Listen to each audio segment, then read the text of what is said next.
El sentido del equilibrio o equilibriocepción es uno de los sentidos fisiológicos más importantes del ser humano y otros animales. Este les permite ubicarse espacialmente proporcionando una orientación con respecto a la gravedad. Además de los órganos del equilibrio, recurrimos a los receptores de trompo y a las extremidades para lograr mantenerlo.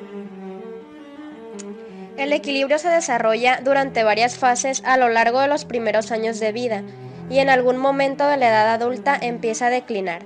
Nacemos sin la capacidad de poder ponernos de pie, pero se requiere de la práctica para lograrlo.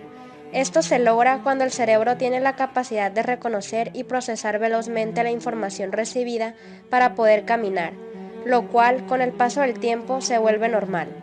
Existen dos tipos de equilibrio, en reposo o capacidad para tener una postura adecuada sin desplazarse, y el móvil o la facultad para conservar una posición óptima en movimiento. Una persona con problemas del equilibrio experimenta cierta sensación de desorientación o inestabilidad que le dificulta ponerse de pie, correr o subir escaleras sin caer o tropezarse. Es importante mencionar que los trastornos del equilibrio suelen originar problemas de la vista.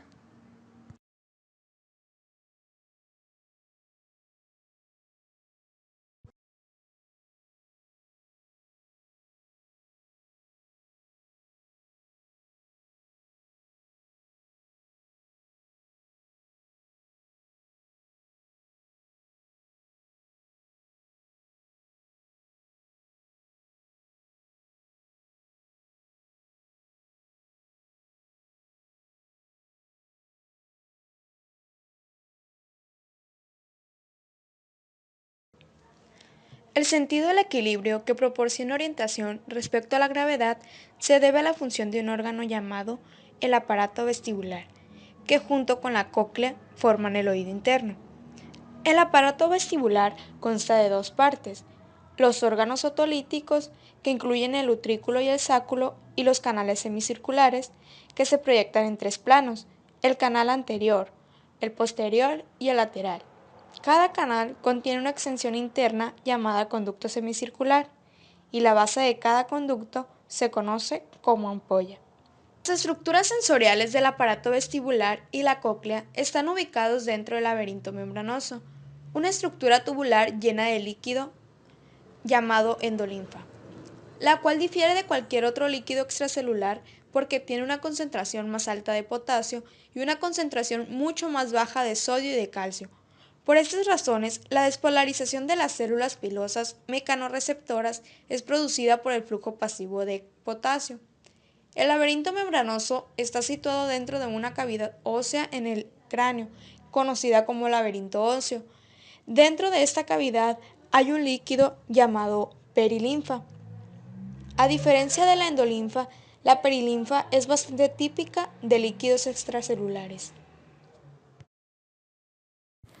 Los receptores del equilibrio son células epiteliales modificadas. Se conocen como células pilosas porque cada célula contiene de 20 a 50 extensiones piliformes. Todas las extensiones piriformes, salvo una, son esterocilios, los cuales son prolongaciones que contienen filamento de proteína rodeados por parte de la membrana plasmática. La extensión de mayor tamaño se conoce como sinocilio. Esta célula hace sinapsis con una fibra de nervio vestíbulo-coclear.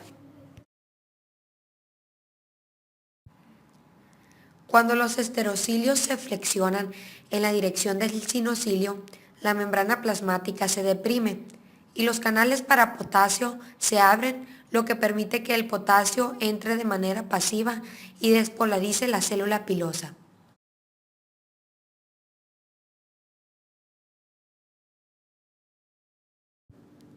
El potencial de acción se conduce hasta que genera un cambio de voltaje y abre canales de calcio, el cual entra a la célula pilosa hasta liberar un neurotransmisor que estimulará a la neurona del nervio vestíbulo-coclear.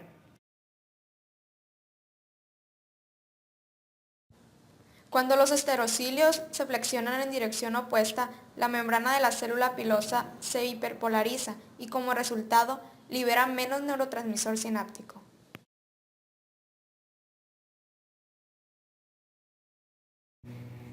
¿En dónde se encuentran estas células pilosas? En los canales semicirculares están embebidas en una membrana gelatinosa, que tiene una densidad más alta que la de la endolinfa circulante, conocida como cúpula, mientras que en el utrículo y el sáculo se encuentran en una placa de epitelio especializado llamado mácula. La mácula consta de células pilosas y células de sostén que se proyectan hacia el laberinto membranoso en la membrana otolítica que contiene cristales microscópicos de carbonato de calcio. Cuando la cabeza está en posición erguida, aplica precisión directa sobre las extensiones citoplasmáticas sensitivas de las células pilosas. A medida de que la cabeza se inclina hacia adelante, las extensiones de las células pilosas se flexionan en respuesta a la fuerza gravitacional y hacen que se estimulen las fibras nerviosas sensoriales. Los canales semicirculares proporcionan un sentido de aceleración rotacional o angular, orientados en tres planos como las caras de un cubo. Esto ayuda a mantener el equilibrio cuando se gira la cabeza, se gira sobre sí mismo o se hacen acrobacias. Las células en el canal semicircular anterior son estimuladas cuando se hace un salto mortal. En el posterior son estimulados cuando se efectúa una voltereta de lado, mientras que las del lateral se estimulan cuando se gira alrededor del eje largo del cuerpo. La endolinfa de los canales semicirculares desempeña una función análoga a la membrana otolítica. Por ejemplo, a medida de que la cabeza rota hacia la derecha, la endolinfa hace que la cúpula se flexione hacia la izquierda, lo que estimula a las células pilosas. Debido a la orientación de las prolongaciones de células pilosas hacia la membrana otolítica, el utrículo es más sensible a la aceleración horizontal y el sáculo a la aceleración vertical. Un ejemplo es el empuje hacia atrás del cuerpo, cuando un automóvil acelera con rapidez hacia adelante.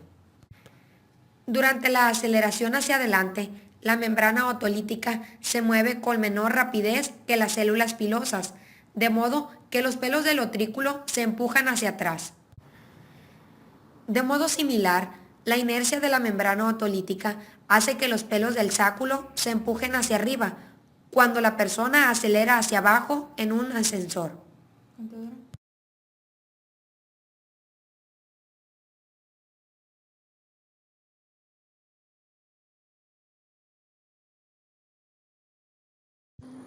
Mecanismos para estabilizar los ojos.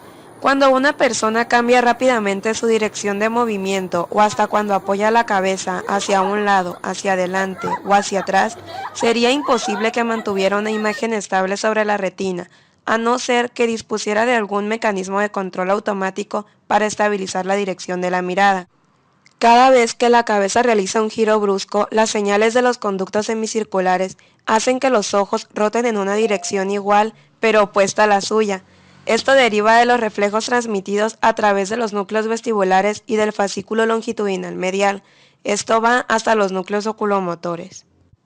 Propioceptores del cuello. El aparato vestibular detecta la orientación y el movimiento solo de la cabeza. Por tanto, resulta fundamental que los centros nerviosos también reciban la información adecuada sobre su orientación con respecto al cuerpo. Estos datos se transmiten desde los propioreceptores del cuello y el tronco directamente hasta los núcleos vestibulares. La estimulación de las células pilosas en el aparato vestibular activa neuronas sensoriales del nervio vestibulococlear, octavo par craneal. Al recibir su excitación por parte del aparato vestibular, la vía se dirige hacia los núcleos vestibulares y el cerebelo. Después, se envían señales a los núcleos reticulares del tronco del encéfalo y en sentido descendente por la médula espinal a través de los fascículos vestíbulo-espinal y reticuloespinal. Los lóbulos flóculo-nodulares del cerebelo se ocupan especialmente de las señales referidas al equilibrio dinámico, procedentes de los conductos semicirculares. Las señales transmitidas en sentido ascendente a lo largo del tronco del encéfalo, desde los núcleos vestibulares y el cerebelo, por medio del fascículo longitudinal medial, generan movimientos de corrección de los ojos cada vez que rota la cabeza, de modo que se conserve su fijación sobre un objeto visual específico. A través de este fascículo, los impulsos llegan a una zona de la corteza cerebral, terminando en un centro cortical primario para el equilibrio, situado en el lóbulo parietal en la profundidad del surco lateral, al lado opuesto del área auditiva.